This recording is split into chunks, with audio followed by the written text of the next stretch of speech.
ધામમાં બિરાજે છે, એની સુધીમાં, એના સ્મરણમાં બિરાજે. તો સ્મરણ માત્રથી ભક્તોની આરતીનું નિવારણ કરવા વાળા શ્રી મહાપ્રભુજીને વંદન કરીએ છીએ. કેવલ સ્મરણ કરો. ચિંતા સંતાન હંતારો યત પાદામ ભુજરેણવ. કેવલ એ રજનું સ્મરણ કરી લો. સ્વીયાનામ તાન નિજાચાર્યાન પ્રણમામિ મુર્મુર. એનું વંદન કરી. જેનું સ્મરણ પણ જીવની આરતીનો નાશ કરનારું છે. દમલાજીના હૃદયમાં કેવી આરતી. અલ્પાયુ છે, વર્ધા ગામ મહારાષ્ટ્રનું. 3 પુત્રો છે અને એમાં બીજા નંબરના દમલાજી દામોદરદાસ સરસાની છે. કોઈની જોડે બોલતા નથી, વાત કરતા નથી. ચિત્તમાં એક જ સ્મરણ, શ્રી વલ્લભ, શ્રી વલ્લભ, શ્રી વલ્લભ. બીજે માળે મકાનની અટારી ઉપર બેઠા રહે, ગોખલામાં ઝરૂખામાંથી બેઠા રહે ને જોતા રહે મુખ્ય માર્ગ તરફ. રાજમાર્ગ પાસે એમનું ઘર અને દ્રષ્ટિ રાજમાર્ગ પર લાગેલી રહે. ક્યારે વલ્લભ પધારશે, ક્યારે કૃપા થશે. પિતાનું અવસાન થયું, ભાઈઓમાં ભાગ પડી રહ્યા છે, પણ આ તો ઝરૂખા તરફ દ્રષ્ટિ કરીને ઉભા છે. ધન જેને જોઈએ એ લઈ જાઓ, મારે તો વલ્લભને પામવા છે. અશેષ ભક્ત સંપ્રાર્થ ચરણાબ્જ રજો ધન. શ્રી વલ્લભ કેવા સેવકો દ્વારા સેવિત છે? એવા સેવકો દ્વારા કે જેના માટે વલ્લભના ચરણની રજ એ જ સર્વસ્વ ધન છે. એવા સેવકોથી સેવિત વલ્લભ છે. જે છેલ્લું નામ આપ્યું છે, વલ્લભ આવત મેં સુને, કछु નિયરે કछु દૂર, ઇન પલકન સો મગ જાડે હો, મોય બ્રજ ગલિયન કી. વલ્લભ પધારશે એવો ભરોસો છે દમલાજી. ભાગલા પડી રહ્યા છે, ઝરૂખા તરફ જોઈ રહ્યા છે અને ભક્ત જનના ભાગ્ય વિસ્તર્યા, ઈચ્છા કરી હરિસા. મારો ભાગ્યોદય થયો. રાજમાર્ગ પરથી શ્રી મહાપ્રભુજી સામેથી ચાલતા ચાલતા આવી રહ્યા. ધોતી ઉપરનો સફેદ ધારણ કર્યો છે અને એવું તે જણ સાક્ષાત સૂર્ય રાજમાર્ગ પર પધારતો હોય. અને જ્યાં દમલાજીએ દર્શન કર્યા, ક્ષણવારની પણ વિલંબ નથી કર્યો. સીડી સુધી નથી ગયા, ઉપર બારીમાંથી છલાંગ લગાવી અને વલ્લભના ચરણોને પકડી. કેવલ સ્મરણ માત્રથી આરતીનો નાશ કરનારા વલ્લભ, વલ્લભના નામનું સ્મરણ કર્યું ને વલ્લભ પ્રગટ થઈ ગયું. સ્મરણ કરતા દુષ્કૃત જાય. ગોપાલદાસજી પણ કહે છે, લક્ષ્મણ સુત શ્રી વલ્લભરાયજી સ્મરણ કરતા દુષ્કૃત જાય. કેવા છે વલ્લભ? સ્મરણ માત્રથી સર્વ દુષ્કૃતોને સમાપ્ત કરી દે. બીજું ન કંઈ થાય તો વલ્લભનું રોજ સ્મરણ કરો. જો ગમે તેટલા રૂના મોટા ઢગલા હોય, પહાડો ખડકાયા હોય, પણ એને સમાપ્ત કરવા માટે પહાડ જેટલી અગ્નિ નથી જોઈતી. એક તણખો અગ્નિનો રૂના ઢગલાઓને બાળી નાખે. એમ પાપના ગમે તેટલા પહાડો આપણા જીવનમાં ખડકાયા હોય, પણ કેવલ વલ્લભના નામનો એક તણખો કાપી છે એ ઢગલાઓને બાળવામાં. કોઈ મકાન 10 વર્ષથી બંધ હોય, 10 વર્ષથી અંધારું હોય, એ અંધારાને દૂર કરવા માટે કેટલો ટાઈમ લાગે? 5 વર્ષ, 2 વર્ષ, 1 વર્ષ? અરે 10 વર્ષથી અંધારું છે તો કે અંધારાને દૂર કરવા બહુ વાર નથી લાગતી. 1 સેકન્ડ બસ દિવાસળી પ્રગટાવો અને 10 વર્ષ જૂનું અંધારું જતું. એમ જીવો ભલે જન્મ જન્માંતરનો અંતરાય હતો, અંધારાઓ હતા, અપરાધો હતા, પણ એને દૂર કરવા માટે કઈ વર્ષોની જરૂર નથી. એક વલ્લભના નામનું ઉચ્ચારણ કરી લો, જન્મ જન્માંતરના અપરાધો કપાઈ જશે. એવું સામર્થ્ય શ્રી વલ્લભના નામનું. શ્રુતિ માત્ર અર્તિનાશન. તમે અનેક કીર્તનોને જુઓ, પદોને જુઓ. જ્યારે મહાપ્રભુજી દમલાજીને એમ કહેવાય કે 3 દિવસે દર્શન આપતા, અને જો દર્શન આપવામાં અવેર થાય તો જ્વર ચડી જાય, તાવ આવી જાય, શરીર ગરમ બની જાય, અને ત્યારે મહાપ્રભુજી પધારે. એવો તાપ ભગવદી જનોને વલ્લભ માટે થાય. અને વલ્લભ પણ સ્મરણ કરતા જ અનેક વાર્તા પ્રસંગો તમે જુઓ કે કેટલા ઉદાહરણો ચોર્યાસી વૈષ્ણવમાં ભરેલા પડ્યા છે કે કેવલ વલ્લભનું સ્મરણ કર્યું હોય અને જન્મ જન્માંતરના દોષો કપાઈ ગયા હોય. શ્રી મહાપ્રભુ થોડી વાર મળ્યા હોય, સાક્ષાત ભગવદ રૂપે દર્શન થાય અને એ જીવનું કલ્યાણ થઈ જાય. પ્રભુ એને સ્વાનુભાવ જતાવવા લાગે, પ્રગટતાનો અનુભવ કરાવવા લાગે. એવા શ્રી વલ્લભ જે સ્મરણ માત્રથી કૃપા કરનારા છે એમ કહી પ્રથમ શ્લોકને વિરામ આપી આગળના શ્લોકનું ગાન આપણે. શ્રી ભાગવત ગૂઢાર્થ પ્રકાશન પરાયણ સાકાર બ્રહ્મવાદૈક સ્થાપકો વેદવાદ. પુનઃ ઉચ્ચારણ કરે. શ્રી ભાગવત ગૂઢાર્થ પ્રકાશન પરાયણ સાકાર બ્રહ્મવાદૈક સ્થાપકો વેદવાદ. આગળના નામોનું ઉચ્ચારણ કરતા શ્રી સાંઈજી પ્રભુ ચરણને દર્શન થયા. ભાગવતજી જેવો ગ્રંથ એમ કહેવાય આપણે ત્યાં તો વિદ્યાવતામ ભાગવતે પરીક્ષા. કોઈની વિદ્વત્તાની પરીક્ષા કરવી હોય તો ભાગવતજી કરાવે. ભાગવતજીમાં એની વિદ્વત્તાની પરીક્ષા થઈ જાય એવો ગ્રંથ ભાગવતજી છે. કારણ નિગમ કલ્પતરોર ગલિતમ ફલમ શુકમુખાદ અમૃત દ્રવ સંયુતમ પીબત ભાગવતમ રસમાલયમ મુહુરહો રસિકા ભુવિ ભાવુકા. કેવો છે ભાગવતજી જેવો ગ્રંથ?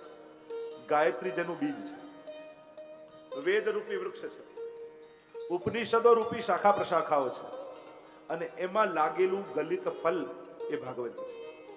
વિચાર કર, ભાગવતજીને એ જ સમજી શકે જેને ગાયત્રી મંત્રનું જ્ઞાન હોય, વેદનું જ્ઞાન હોય, બ્રહ્મસૂત્રનું જ્ઞાન હોય, ગીતાજીનું જ્ઞાન હોય, ઉપનિષદનું જ્ઞાન હોય, એ જ ભાગવતજીને સમજી શકે. એવો આ વિદ્યાવતામ ભાગવતે પરીક્ષા જેવો ગ્રંથ કે વિદ્વાનોની જ્યાં પરીક્ષા થઈ જાય એના ગૂઢ અર્થોને પ્રકટ કરવા પરાયણ જો કોઈ હોય તો શ્રી વલ્લભ છે. એટલે સાતમું નામ ગુસાઈજી ઉચ્ચારણ કરતા આજ્ઞા કરે. શ્રી ભાગવત ગૂઢાર્થ પ્રકાશન પરાયણાય નમઃ. શ્રી ભાગવત ગૂઢાર્થ પ્રકાશન પરાયણાય નમઃ. શ્રી ભાગવત ગૂઢાર્થ પ્રકાશન પરાયણાય નમઃ. શ્રી ભાગવત ગૂઢાર્થ પ્રકાશન પરાયણાય નમઃ. શ્રી ભાગવત ગૂઢાર્થ પ્રકાશન પરાયણાય નમઃ. શ્રી ભાગવત ગૂઢાર્થ પ્રકાશન પરાયણાય નમઃ. શ્રી ભાગવતજીના ગૂઢ અર્થને પ્રકાશ કરવામાં તત્પર એવા શ્રી મહાપ્રભુજી છે. મહાપ્રભુજીના પ્રાગટ્યના અવતાર ગ્રહણ કરવાના અનેક પ્રયોજન યા હેતુ કયા છે. એમાંનો એક હેતુ માયાવાદનો નિરાશ કરવો, બીજો હેતુ ભગવત સેવાનો પ્રચાર કરવો અને દરેક હેતુમાંનું એક પ્રધાન કારણ શ્રી વલ્લભનું ભૂતલ પર પધારવાનું એ છે ભાગવતજીના મૂળ ગૂઢ અર્થોને પ્રગટ કરવાનું. આ એક પ્રધાન કારણ મહાપ્રભુજીનું ભૂતલ પર આવવાનું. કારણ સ્વયં પ્રભુએ જ્યારે જોયું કે લોકો પોતાના મતિ પ્રમાણે અર્થો કરે છે, પોતાને અનુકૂળ અર્થો કરી રહ્યા છે, વિપરીત અર્થો કરી રહ્યા છે અને આમ ભાગવતજીની મહત્તાને ઘટાડી રહ્યા છે, તો આ ભાગવતજી જેવો મહાન ગ્રંથ જે મહાપુરાણ કહેવાય છે, જે સમાધિ ભાષા છે, એના મૂળ અર્થોને કઈ રીતે પ્રગટ કરવા. મહાપ્રભુજી 7 પ્રકારે ભાગવતજીના અર્થો કર્યા છે. શાસ્ત્રે, સ્કંધે, પ્રકરણે, અધ્યાયે, વાક્ય, પદેક્ષરે એકાર્થ સપ્તદા જાનન અવિરોધેન મુચ્યતે. 7 પ્રકારે ભાગવતજીના અર્થ કર્યા. શાસ્ત્રે, ભાગવત શાસ્ત્ર શું છે? સાત્વત સંહિતા છે, શાસ્ત્ર પ્રમાણે અર્થ કરે. શાસ્ત્રે, સ્કંધે, દરેક સ્કંદના અર્થ મહાપ્રભુજી બતાવ્યા. અત્ર સર્ગો વિસર્ગસ્થ સ્થાનમ પોષણ મૂતય મન્વંતરેશાનું કથા નિરોધો મુક્તિરાશ્રય. પ્રથમ સ્કંદ અધિકાર લીલા, બીજો સ્કંદ સાધન લીલા, પછી સર્ગથી લઈને આશ્રય લીલા. દરેક સ્કંધોના અર્થ મહાપ્રભુજી પ્રગટ કરે. જો 2 ગ્રંથોમાં મહાપ્રભુજી ભાગવતજીના અર્થો પ્રગટ કર્યા છે. એક છે તત્વાર્થ દીપ નિબંધ નામના ગ્રંથનો ભાગવતાર્થ પ્રકરણ અને બીજું છે ભાગવતજી ઉપર મહાપ્રભુજીની ટીકા સુબોધિની છે. નાશ્રિતો વલ્લભાધીશો ન ચ દ્રષ્ટા સુબોધિની નરાધિરાધિકાનાથો વૃથાત્મ જન્મભૂતમ. હરિરાયજી તો કહે જેણે વલ્લભનો આશ્રય કર્યો નથી, જેણે સુબોધિનીજીનું દર્શન શ્રવણ કર્યું નથી, જેણે પ્રભુની સેવા કરી નથી, એનું તો જન્મ વૃથા છે આ ભૂતલ. એણે તો માનવ બનીને પણ કર્યું શું? જે પશુ યોનિમાં થઈ શકે એ જો માનવ યોનિમાં જ કરો તો પછી માનવ બનવાનો અર્થ જ શું? કારણ કે એ તો બધી યોનિમાં થઈ શકે એમ છે. એ બધા કામ માટે તો 83,99,999 યોની આપે છે ભગવાન ભોગ ભોગવવા, પણ ભક્તિ કરવા માટે તો એક જ યોની ભગવાન આપે છે, અને એ છે માનવ યોની. ભોગ ભોગવવા માટે તો બધી જ યોનિઓ છે, અને બધી યોનિઓમાં કર્મ અને ભોગ ભોગવવાના જ છે. આ બધું તો કરવાના જ છે. એક જ ચાન્સ માનવ બનાવીને ભગવાન આપતો હોય છે, અને માણસ એને પણ આમાં જ વેડફી નાખે તો એના જેવો મૂરખ કોણ? આ તો પેલું જ થાય કે પેલું નહીં, હીરો મળેલો પેલા ખેડૂતને ભેંસના ગળામાં બાંધ્યો, અને પેલા ઝવેરી થયું આટલો અનમોલ હીરો ને ભેંસના ગળામાં લાવવાની પાસે લઈ લો. ખેડૂતને કહ્યું તને 100 રૂપિયા આપીશ, આ પથ્થર મને આપી. પેલો ખુશ થઈ ગયો, પથ્થરના 100 રૂપિયા આપી દીધો. તિજોરીમાં મૂકવા જાય ને હાથમાંથી છટક્યો હીરો તૂટ્યો, ટુકડે ટુકડા થઈ ગયો, અને અંદરથી અવાજ આવ્યો કે પેલો ખેડૂત તો અજ્ઞાની હતો, એને તો મારું જ્ઞાન નહોતું, પણ તું તો ઝવેરી હતો, તે મારી કિંમત 100 રૂપિયા કરી, જે તારી પાસે નહીં રહું. એમ જ બીજા કોઈ સમજે ન સમજે, તમે વૈષ્ણવ કુળમાં જન્મ લીધો, તમે તો આ માનવ દેહની કિંમત સમજો, આ આંખોની કિંમત સમજો. એવી આંખો ભગવાને તમને આપી છે કે જેનાથી પ્રભુના દર્શન કરી તમે રડી શકો એમ છો. એવા કાન તમને આપ્યા છે કે જેનાથી ભગવાનની કથા સાંભળી તમે આનંદિત થઈ શકો એમ છો. એવી જીવા પ્રભુએ તમને આપી છે જેનાથી પ્રભુના નામનું ઉચ્ચારણ કરી ભવના ફેરા ટાળી શકો એમ છો. એવા હાથ અને પગ તમને આપ્યા છે કે જેનાથી ભગવત સેવા તમે કરી શકો એમ છો. તો આનો ઉપયોગ કરો ને. अपने अधिकार का उपयोग करे, પેલું મતદાન સમય લખે એમ પ્રભુએ તમને જે સગવડતા આપી છે ને એનો ઉપયોગ કરો. અને ઉપયોગ એને જ કહેવાય જેનાથી કલ્યાણ કરી શકાય, જેનાથી ઉત્થાન સાધી શકાય. એ જ ધર્મ છે ને. યતો અભ્યુદય નિશ્ચય સધર્મ, જેનાથી ઉત્થાન સદાય ધર્મ. તો જે ઇન્દ્રિયો, જે સાધનો ભગવાને આપ્યા, કયા સાધનો ભગવાને આપ્યા? જો પ્રભુ તો કોઈની પાસે પણ કરાવી શકે છે, પણ હે પ્રભુ તે મને નિમિત્ત બનાવ્યો, તારો ખૂબ મોટો ઉપકાર મારી ઉપર છે. તમને ભગવાન કોઈ પુણ્યમાં, સત્કાર્યમાં જ્યારે પણ નિમિત્ત બનાવે ત્યારે પ્રભુનો આભાર માનજો. મેં કર્યું એનો અહંકાર છોડી, પ્રભુ તારો ખૂબ આભાર, તું તો કોઈની પાસે પણ કરાવી શકાય, પણ તે મારા હાથનો ઉપયોગ કર્યો, તે મારા ધનનો ઉપયોગ કર્યો, તે મારા દેહનો ઉપયોગ કર્યો, તારો ખૂબ આભાર છે. જો તમે જે તમને પુણ્ય કરવામાં નિમિત્ત બને એનો ઉપકાર માનવો ભૂલવો નહીં.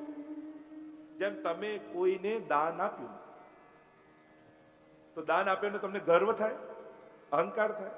ઉલટાનું જેને લીધું ને એને 2 હાથ જોડી એનો ઉપકાર માનવો કે તારો ખૂબ ખૂબ આભાર, તે લીધું અને મને દાતા બનવાનો મોકો આપ્યો, તે મને પુણ્ય કરવાનો ચાન્સ આપ્યો, હું તારો ઉપકાર ક્યારેય નહીં ભૂલું. આપણે તો સારું કરીને દુઃખી થઈને આને આટલી મદદ કરીને પેલા આમ કર્યું, આને આટલું આપ્યું તો થેન્ક યુ ન કહ્યું. અરે થેન્ક યુ તો આપણે કહેવાનું કે એને લીધું.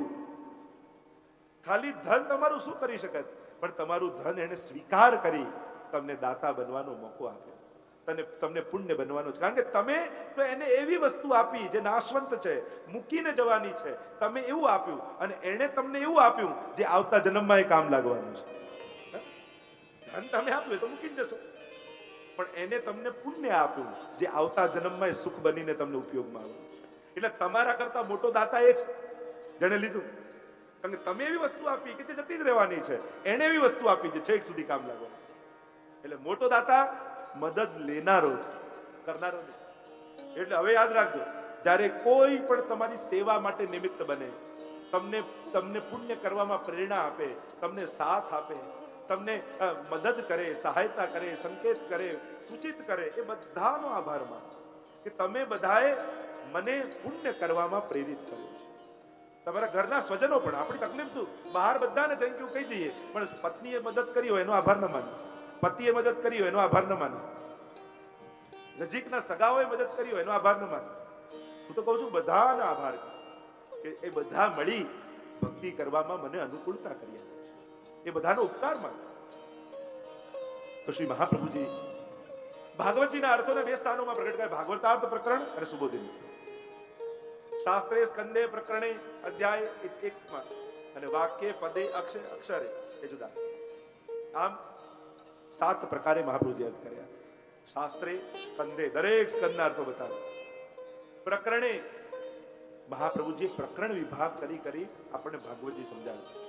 જેમ મંગલાચરણમાં બોલી આપણે ચતુર્ભિશ્ચ ચતુર્ભિશ્ચ ચતુર્ભિશ્ચ ચતુર્ભિશ્ચ તથા ષડભી વિરાજતે યૌસૌ પંચદાર દૈવમાં. આ શું છે? આ પ્રકરણ વિભાગ છે ને, દસમ સ્કંદ. જન્મ પ્રકરણ, તાપસ પ્રકરણ, રાજસ પ્રકરણ, સાત્વિક પ્રકરણ. આ એક શ્લોક તમે બોલો છો એ દસમ સ્કંદના પ્રકરણ વિભાગનું સ્મરણ કરો છો. પ્રકરણે અધ્યાય, દરેક અધ્યાયનો શું અર્થ છે, વાક્ય, એક એક વાક્યના અર્થો, અને અક્ષરે એક એક અક્ષરના અર્થ મહાપ્રભુજી કરીને અદ્ભુત રીતે ભાગવતજીનું અર્થઘટન કર્યું. અને મહાપ્રભુજીના મુખે ભાગવતજી શ્રવણ કરવા દેવતાઓ પણ લાલાયિત રહે, વિદ્વાનો પણ લાલાયિત રહે. તમે બેઠક ચરિત્ર વાંચો તો બધા દેવતાઓ, વિદ્વાનો, પંડિતો મહાપ્રભુજીના મુખે શ્રવણ કરવા આવે છે. એવી આ ભાગવત ગૂઢાર્થ પ્રકાશન પરાયણ.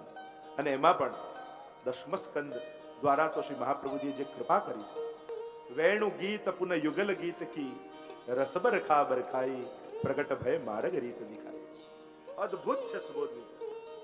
દસમ સ્કંદ ઉપર જે રીતે મહાપ્રભુજીએ વ્યાખ્યા કરી છે, હજારો વિદ્વાનો થયા, પણ આવી વ્યાખ્યા ભાગવતજીની કોઈ કરી શક્યું નહીં. અદ્ભુત છે, અદ્ભુત, અવર્ણનીય. સાધારણ લોકો તો એના અર્થઘટનો કરી શકતા નથી. જે એક એક અક્ષરોના અર્થો કરીને મહાપ્રભુજી બતાવ્યા. અને એમાં પણ તમે વેણુ ગીત, યુગલ ગીત અને રાસ પંચાધ્યાયી, આખું રસશાસ્ત્ર પ્રમાણે જે રીતે રાસલીલાનું મહાપ્રભુજી અર્થઘટન કરીને બતાવ્યું, જે રીતે વેણુ ગીતમાં વેણુ રવ, વેણુ નાદ, વેણુ કુંજન, વેણુ ગીત, એક એક શબ્દોના જે અર્થઘટનો થયા છે, અદ્ભુત છે. કોઈ આવું વર્ણન કરી શક્યું નથી, કોઈ આવા અર્થઘટન કરી શક્યું નથી. કારણ આપ તો પોતે પ્રભુ સ્વરૂપ છો અને આપ પોતાનું મહાત્મ્ય પ્રગટ કરવા માટે પધારેલા છો. દિવસ એકાર્ધની ઉત્તરા કુંવર પ્રતિ. ગોપાલદાસજી તો કહે છે કે ભાગવતજીમાં તો એકાદ દિવસની લીલાનું જ વર્ણન છે. પણ મહાપ્રભુજીને ગુસાઈજી અષ્ટ સખાઓ પર એવી કૃપા કરી કે જે ગાન સુખદેવજી ન કરી શક્યા, તો અષ્ટ સખાઓને નિમિત્ત બનાવી અને એમની પાસે ભાગવતજીની લીલાઓ ગવડાવી છે. અદ્ભુત વર્ણન. સ્વયં પદ્મનાભદાસજી, આજે તમે વ્યાસાશ્રમમાં જુઓ, અનેક અનેક તમે અર્થો જુઓ.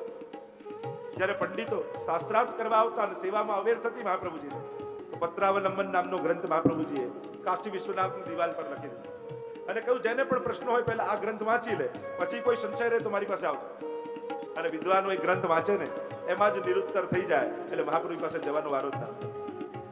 આવી કૃપા શ્રી મહાપ્રભુજી ભાગવતના ગૂઢ અર્થોને, હમણાં એનો વિસ્તાર નથી કરતો, બાકી ગૂઢ અર્થો જે રીતે મહાપ્રભુજીએ પ્રગટ કર્યા છે એના ઘણા બધા ઉદાહરણો રૂપે આપણે જોઈ શકીએ છીએ. તમે અન્ય સાથે સરખામણી કરી શકો, પણ મારા ગુસાઈજી તો વલ્લભાષ્ટક અને સપ્તશ્લોકીમાં કહે છે, વલ્લભ જેવું કોઈ થયું નથી, છે નહીં અને થવાનું નથી, એમ ગુસાઈજી કહે છે. ગુણૈ ગ્રંથકો વા વિલસતિ વિના વલ્લભ વરમ. આવા ગુણો કોના મળી શકે? ભાવિ ન ભૂતોસ્ત્યપી, એમ ગુસાઈજી કહે છે. કોઈ ભૂતકાળમાં થયું નથી અને કોઈ ભવિષ્યમાં થશે, એવા શ્રી મહાપ્રભુ. આમ ગુસાઈજી એ સ્વરૂપનું દર્શન કરાવીને આગળ 8મા નામનું ઉચ્ચારણ કરતા આજ્ઞા કરી. સાકાર બ્રહ્મવાદૈક સ્થાપકાય નમઃ. સાકાર બ્રહ્મવાદૈક સ્થાપકાય નમઃ. સાકાર બ્રહ્મવાદૈક સ્થાપકાય નમઃ. સાકાર બ્રહ્મવાદૈક સ્થાપકાય નમઃ.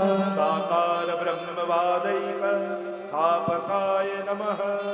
સાકાર બ્રહ્મવાદૈક સ્થાપકાય નમઃ. શ્રી મહાપ્રભુજી સાકાર બ્રહ્મવાદના સ્થાપક છે.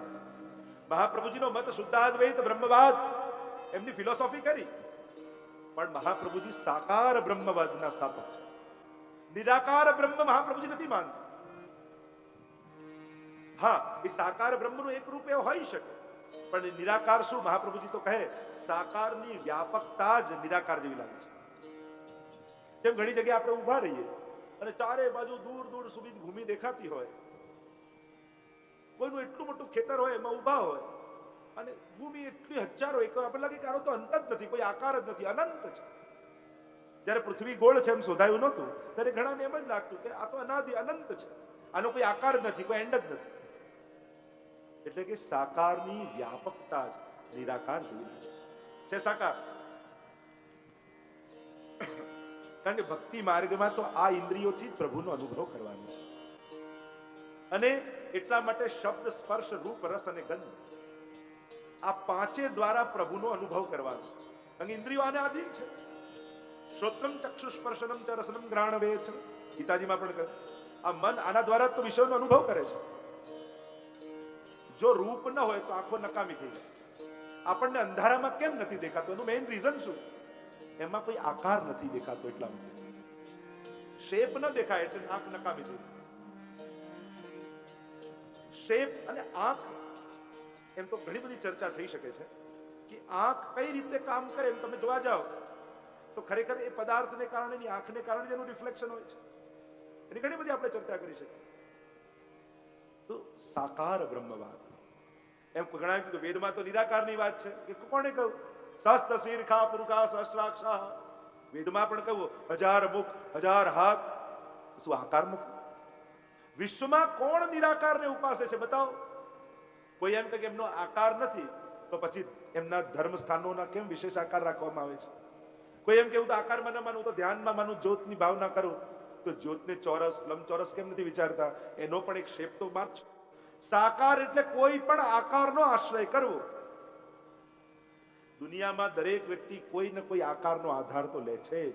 ભલે લોકો કહે કે અમારા ભગવાન નિરાકાર છે, પણ આકારનો આશ્રય લીધા વગર એની ઉપાસના કઈ રીતે થાય? તો અમારા પ્રભુ તો સાકાર છે. હરિ વ્યાપક સર્વત્ર સમાના, પ્રેમ તે પ્રગટ હોય મેં જાના.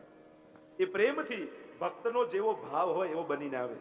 કારણ કે રસો વૈશ વેદે કહ્યું ઈશ્વર કહેશે હે તો કે રસરૂપ. અને રસનો સ્વભાવ શું?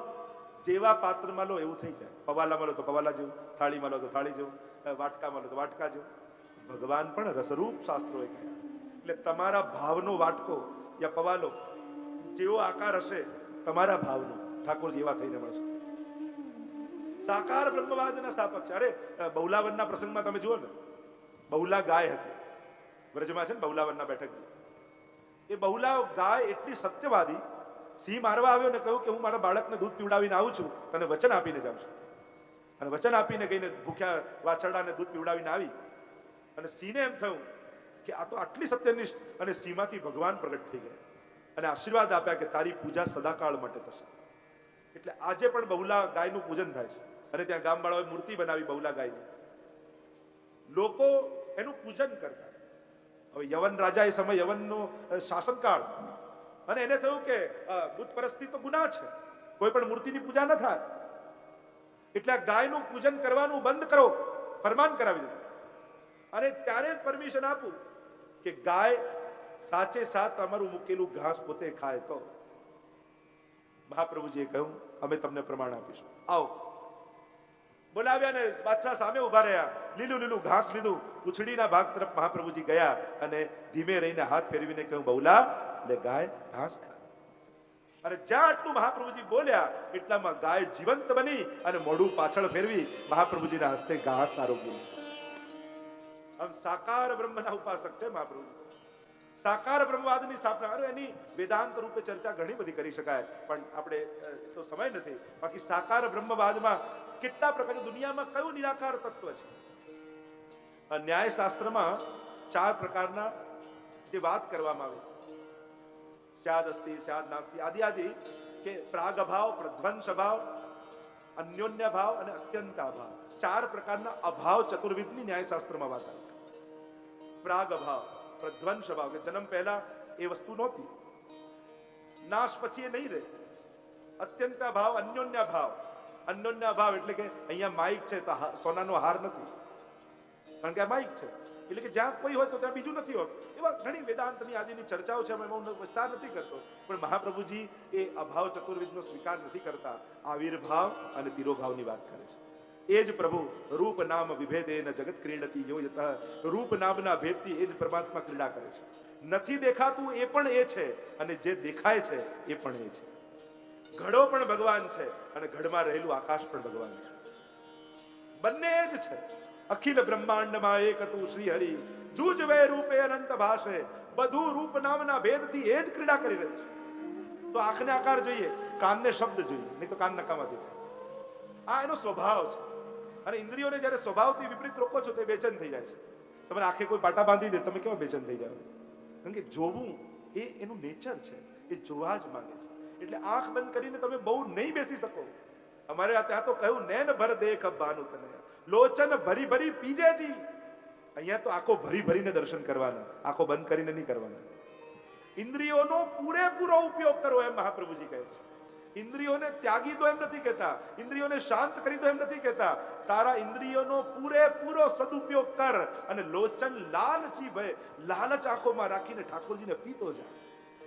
પૂરેપૂરી વાપર, સાચી દિશામાં વાપર.